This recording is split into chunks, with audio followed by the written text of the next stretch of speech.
Hello, this is Idodmg and welcome back to the channel. In this Titan Quest 2 video, I want to do a requested video for a poison rogue leveling guide.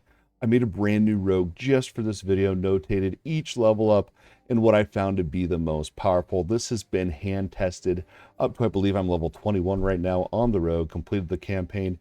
In fact, I killed one of the big bosses and it was 8 levels higher than me at the time on World Plus 5. We're going to cover all of it in the video. A few other things here to note: some of the points that you're going to allocate may be in sooner than I actually state for the level in this video, and that's just due to the nature of the game, right? You can go out and do extra quests, side quests, depends how much you explore, and you may get more points to spend earlier on in your own journey. So maybe treat this as more of like a priority list of what you should work towards first, instead of an exact level and an exact amount of points at each level threshold. With that all out of the way, let's go ahead and talk about the Poison Rogue Reaver leveling guide. Went ahead and jumped into the game here. I went ahead and reset my skill tree, as you can see here, so that we can break this all down for you.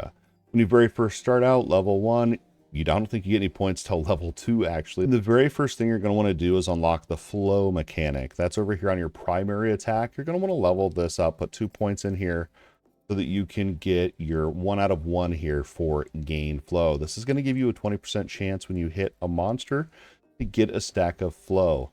Now what flow is going to do is that's going to be for our main ability. That's right, as I said at the beginning of the video, this is a poison build. It's a melee setup here, and we're focusing on lethal strike. This has a pretty hefty cooldown to start out with, but we can make it almost spammable through this guide. It's pretty awesome here, and I'll try to have some gameplay popping up here so you can actually see what the build actually looks like. I guess I didn't go in great detail because I'm too excited to talk about the leveling portion of it here. But yeah, lethal strike, and the reason you're getting that flow is right over here. You can see if the skill consumes a stack of flow, the cooldown is refreshed. So that's why level 2, make sure you put 2 points in here, gain flow. Moving on here, levels 3 through level 6, we're going to be juicing up lethal strike, and we're going to be getting that poison explosion ability. This makes it so it's a poison AoE. It's also going to scale more poison damage based off how many stacks of plague you have. And it's also just going to give you more poison damage as well. Remember, when you level up, you get 2 points per level. And again, you may get more, just based on the side quests and things that you're doing in your journey as well. It just depends on how you play. Now, let's go ahead and go from level 3 to 6 here. 1, 2, 3, 4, 5, 6, 7, 8. So that is 4 levels, 3, 4, 5, and 6. So you're going to put 8 points here into your lethal strike so that you can get 5 out of 5 poison explosion. By this time, this is what it should look like when you're level 6. Nothing crazy, but this is going to be nice having that extra damage there. And then you're also going to be getting those flow stacks. Moving on for the level 7 to 13 bracket. So by this point, you should have enough divinity here. Let me go ahead and move my camera over so you can actually see there's a little plus sign down here. I won't spoil it for you, but you unlock these points as you play the game. By level 7, you should have enough to unlock your tier 2 divinity right here. And again, if you're just grinding a whole bunch and like full clearing everything, maybe you'll have it a little bit later, because the divinity originally is going to be locked to the main story quest. So yeah, once you get up here to the tier 2, I was around level 7 at that time, and you unlock a bunch of cool stuff here. The very first thing that you're going to want to do is you're going to want to put 1 point into mark, and we're going to go into weaken. This is going to reduce the target's damage. A little bit of survivability, higher levels will get it more points in here. But just to start out, we want to put 1 point in here just so we have the ability. And that's because we're going to be going over here to lethal strike, and we're actually going to be going into mark focus. So at this point, I'm going to go ahead and assume you have an extra point from one of those side quests. We're going to put 2 points into here so that you can get a mark focus. Now what this is going to do is make lethal strike do more damage to your marked enemy, but the more important part here is when you hit the mark with this ability, it's going to reduce the cooldown of lethal strike. It's absolutely huge for this build. Moving on to level 8, you can go ahead and unlock your aura. This one's preparation. This is a toggleable ability that will seal a portion of your energy or mana. It's called energy in this game, but it will seal a portion of that. Not a new mechanic in action RPGs by any means, but this is what we're going to be unlocking here at level 8. You're going to want to put 2 points into here for your weapon coating, and you're going to be getting 2 out of 5 here. This one's huge. You can see what this does right here is it gives you a chance to apply Plagued. We already went over the fact that our poison explosion over here scales off how many stacks of plagues. You can already see the synergy there. And the best part of this is you don't even have to cast this ability. It's just a permanent buff that you have up as long as the ability is toggled on. Now moving on to level 9 through level 12, you're going to be juicing up your lethal strike even more. We're going to be going 9, 10, 11, and 12. That's going to be 8 more points here. And it actually, we only needed 7 more to get to our 17. But what this is going to do is you're going to be able to max out your mark focus. This is great. Look at that, 40% cooldown and 75% more damage to your mark. Great stuff here.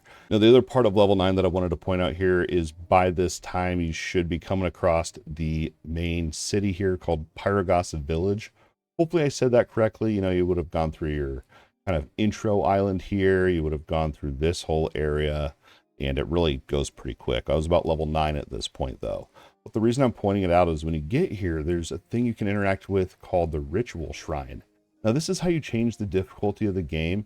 And very early on, you may not want to mess with this. I did. I leveled it up to all the way to +5. So that's going to be whatever the current enemy level is, +5 levels. And then the other thing you can do in here to control the level of your game, or the difficulty of your game, is you can increase the minimum level of the monsters in the world as well. Very early on, especially if it's your first character, I would not recommend messing around with this. For me personally, I tend to just finish the main story. I'll explore a little bit, and then once I feel like, all right, let's blast, I'll turn this up a little bit to challenge myself. Another thing that I'll do sometimes too is if I'm just simply one-shotting monsters, I'll come in here and bump this up a little bit as well.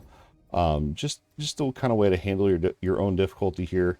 And if you do happen to turn it up and it's too hard, you can always turn it back down by going in there and resetting it. So it's just a nice way to, you know, kind of try to test your build out a little bit.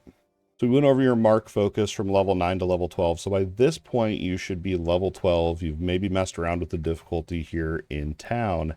Now at this point, and one of the big pieces of this build is this epic item right here, Fungus Log, the level 16 item.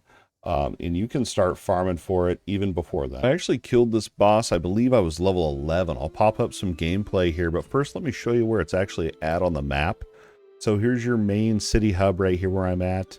You can literally, this east side or the right side of the screen here, you can just kind of follow it along the boundary up here and just keep going. And once you get up to this eastern farmland shrine, just hang a left and loop around and you're going to be over here to the Hippocampos boss fight. Hopefully I said that name correctly.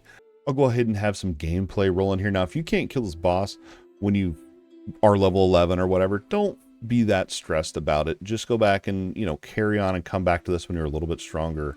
And if you, you know, bump the world level up before you got to this boss, you know, maybe go try to turn it down. Things like that. The important thing here is that as long as you can get this boss down, you can start getting some crazy gear and you can actually farm this thing over and over. The very first time you kill it, you're going to get an item that if you go back to town and turn it in at that shrine, you'll be able to then go back to the boss and just farm it over and over. You pay a little bit of gold each time to fight it, but it drops some crazy, crazy gear. And actually, this is where I got my Fungus Log from, that epic item. And it did take me 5 tries. I got it on my 5th try on this rogue, which I was shocked by. So I don't know. Let me know in the comments if you got that lucky or not. But I feel like it's a little bit more rare. But I felt pretty lucky to get it after only 5 kills. Yeah, if you're struggling on this thing, I would go back and just check your gear and make sure you're checking the vendors every time you restart the game as well. And you're going to be looking for things like poison damage, ailment chance, ailment power, even cooldown. And then over on your defenses, you're going to be looking for your number 1 priority is going to be your armor and then your resistances. And then lastly, when it comes to defenses, you could look for glancing chance as well. But that's really, I mean, it's not too hard really once you have decent enough gear to be able to do it and farm it over and over. And hopefully you get some really strong gear so then you can just blast through the rest of the campaign. So that'll be around level 12. Back to our skill tree here. So you should be level 13 by this point, and we're going to get another fun ability here. And hopefully, again, you have enough divinity points to be able to unlock the third tier here, which is going to be Vanish. Now, if you don't have enough points, you could go put them into your preparation. You could put points into Envenom and weapon coating. And then once you do get this third tier unlocked, you do want to prioritize Vanish. You're going to want to level this thing up 3 times. So from level 13 to 14, you're going to want to put 3 points in here. So we'll have 1 extra point left over at level 14. But the important thing here is you're getting that burst of speed. This increases attack speed and movement speed. This one's one of my favorite abilities actually on the rogue. And then that last point you're going to have here, you can put into preparation to get another point of weapon coating as well. Moving on to level 15 through 20, and admittedly when I was making this leveling guide, I was kind of trying to push the campaign as hard as I could, see if I could challenge myself with some of these bosses. Now, I think I mentioned earlier that I took on one of the main bosses and it was like 8 levels higher than me or something like that. Yeah, I turned the world up to +5. I leveled up all the monsters. And I want to say Pan was level 23 and my character was level 15. But we're going to go ahead and have some gameplay up here as well. But before, I'll go ahead and show you where the boss is. And this is actually tied behind those fated missions or those, you know, these fated quests, these main quests up here. So make sure you're following that along to be able to unlock this next boss, Pan, because this one's loot is even better than that first hidden boss, but it's right over here. So here's that first boss I showed you. You can come, I think this actually connects right here and you can just loop around. But yeah, if you're following your main quest, you'll find it. It's pretty simple. And same thing here with Pan. When you kill it, you'll get an item that you can turn in back at that shrine in town to be able to unlock the repeatable boss fight. Again, it costs gold to summon it every time. But I'm going to go ahead and pop up some gameplay here and show you. I was really proud of this kill, and who knows, maybe I'll make another boss kill video of just this one here. But this is Poison Rogue level 15 versus Pan. And one thing I really like about this boss fight here, so this fight was a real challenge at level 15, and it took me multiple tries, but once I dodged the mechanics and got through it, and also I didn't do enough damage to really be able to blast it down to make this be an efficient farm, but I was proud of myself for getting it. Eventually, this is one of the main bosses that I do farm, and my favorite thing about this fight is in the arena, there's a huge chest in there that respawns every time you restart the game that has a bunch of loot. And in my experience, it's pretty much equivalent to the boss loot as well. So what I'll do is I'll come in here, I'll kill Pan, I'll loot the chest, and then I'll restart the game, resummon Pan, kill him, get the chest, and I'll just do that over and over. There's something that I love about this game. It just farming this boss over and over and just farming for all the loot. So that's your Pan boss fight. Now we're back into level 15 at this point. So level 15 to 16, pretty simple. We're going to go back into preparation. So that's going to be 4 more points. That'll get this up to level 7. And you can put your last points here into weapon coating. 5 out of 5 on that. And then from level 17 to 20, you're going to continue leveling up preparation. So that's going to be another 8 points to get us up to 15 up here so that you can go full Envenom, 2 out of 2. You can see Envenom cost us 2 slots per point. So pretty hefty, but that's how I go about unlocking that. Now that's going to be all your active abilities, and I purposely skipped over the passive abilities and saved them for last just because it made more sense. So really for the passives, it's going to be just pretty straightforward. The very first thing you're going to go for is Deft Hands. You're going to just, as you're leveling up, just be throwing points into this. At level 6, you're going to want to unlock attack speed. Attack speed, remember, is super important for that flow mechanic. And then once you get this up to 12, you'll want to get the ailment chance. After Deft Hands, we're going to go over to Deadly Affliction.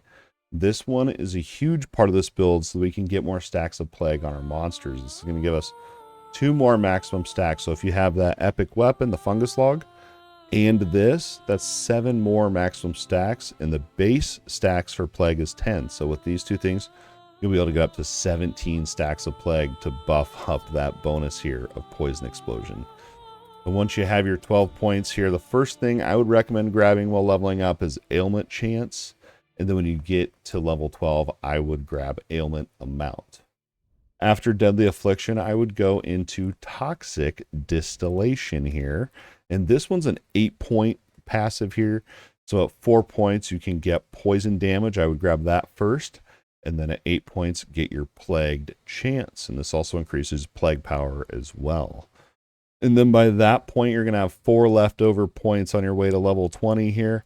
And I would go into Sleight of Hand. And then, at 4 points, you're not going to have enough to actually pick this up. But when you do get this to 6, I would grab your attack speed. Now, if you followed all of that, you should be around level 20. And I had already completed the campaign at that point. Again, I didn't fully explore on this leveling rogue here. I just really wanted to make this build guide here or a leveling guide because it was requested and I wanted to get it out to you. So hopefully you found the video useful. If you want a more in-depth look into really everything and every little detail, check out my other poison rogue build that I have. I'll have the link down in the comments and all that fun stuff. Maybe I'll have a card up here for you to check out after this video. Just keep in mind though, that one is a Stormblade, but it's pretty much the same thing as this. I mean, in this video we didn't even touch on warfare yet, so. But if you want to see an extended version of this, maybe if I get motivated and want to keep playing this Reaver, maybe I'll do a 20 to 40 version, kind of an end game setup here for some things that I'm having planned for the Warfare Mastery. But that's going to wrap it up for this Titan Quest 2 Poison Rogue Leveling Guide video. Hopefully you found this video useful and or entertaining. If so, don't forget that like button and subscribe to the channel if you think I've earned it. Please consider becoming a YouTube channel member today. The support helps more than you know. But don't forget, your view alone means the absolute world. As always, thanks for watching, and we'll see you in the next video.